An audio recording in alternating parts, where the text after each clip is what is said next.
প্রথম বাস্তবসম্মত এবং কঠিন কাজ হইতেছে গরু কেনাটা।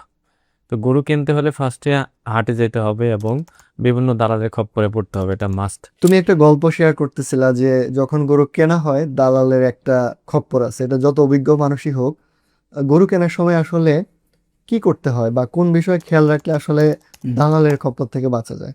এটা বাঁচার কোনো উপায় নাই, কিন্তু এখানে ধরেন কিছু আলোচনা করা যায়। সেটা হইতেছে, ধরেন আমি যেটা আমার গল্প একটা বলি, আমি বেশ কয়েকবার ফেস করছিলাম। আমরা 3-4 জন গেছিলাম, আব্বু সহ গেছিলাম। আমি সেটা প্রথম দেখেছিলাম আর কি, আমার এক্সপিরিয়েন্স নতুন ছিল। তো আমি গেছিলাম গরু কিনতে, একটা গরু পছন্দ হয়েছে আমাদের, ধরেন 1 লাখ টাকা বাজেট। হ্যাঁ, আমরা দামও দিছি ওইরকম। দালাল আইসা দাম দিতেছে 1,05,000।